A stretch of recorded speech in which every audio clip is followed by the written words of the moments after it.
Hello, South O. It's Mrs. Z from the South O Library, back with another read aloud. This one is called America's White Table, and this book honors veterans. And since it is Veterans Day this week, I wanted to read this special story.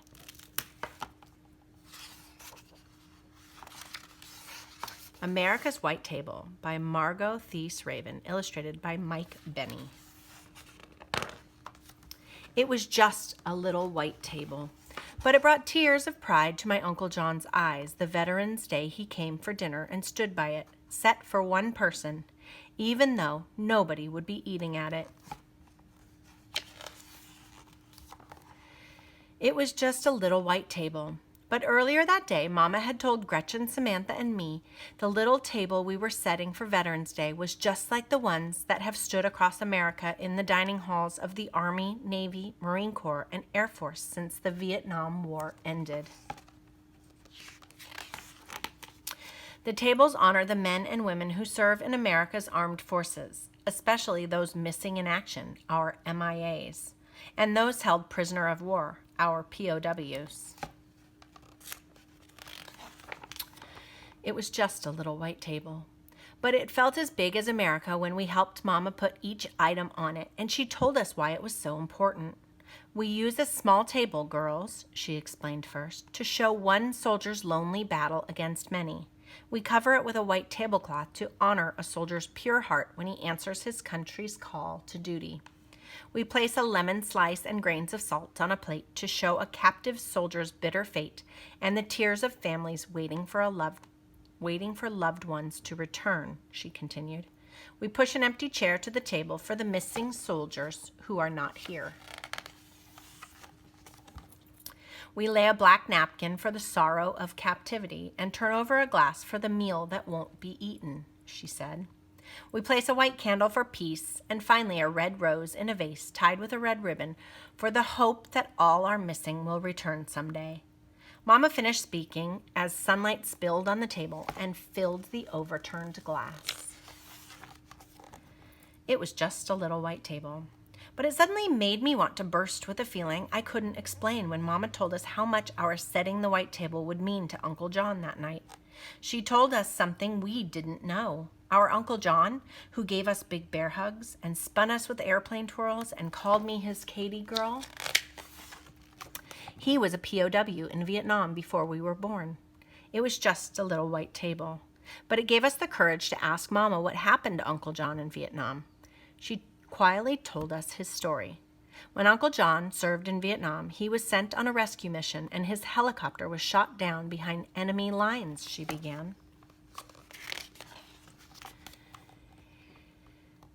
And he and 3 crew members were taken prisoner.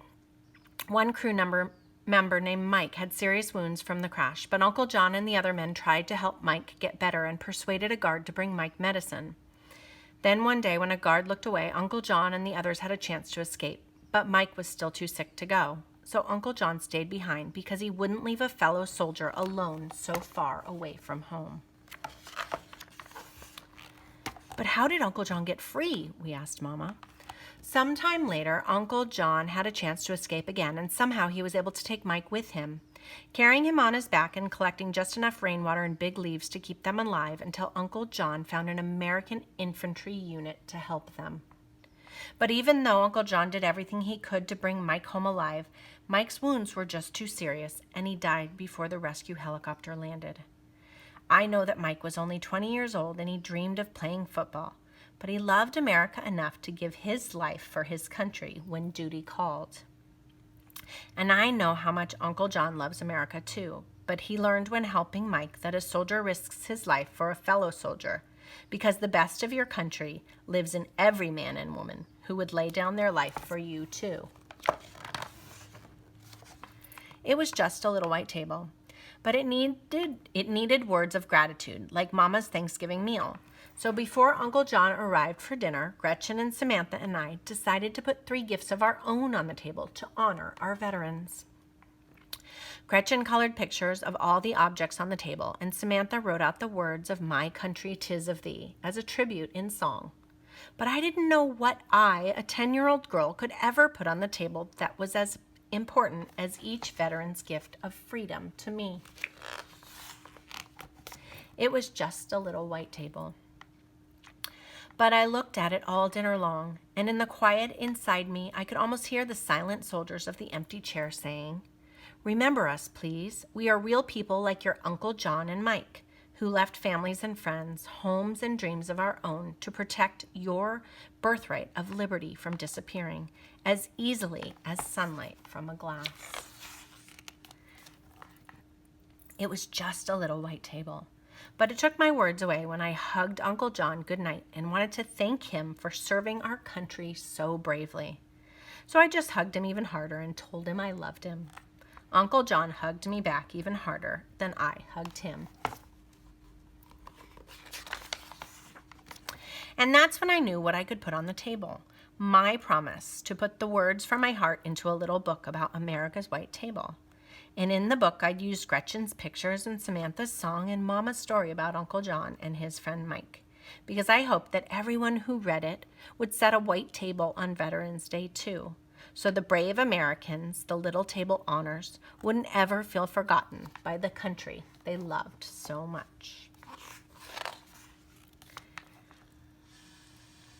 Then in the salt on the little white table, I traced in the grains of their families' tears what each man and woman who serves America is to me, a hero. And that's when I saw the tears of pride fill my Uncle John's eyes. And this is an author's note, The History of the White Table. And that is America's White Table.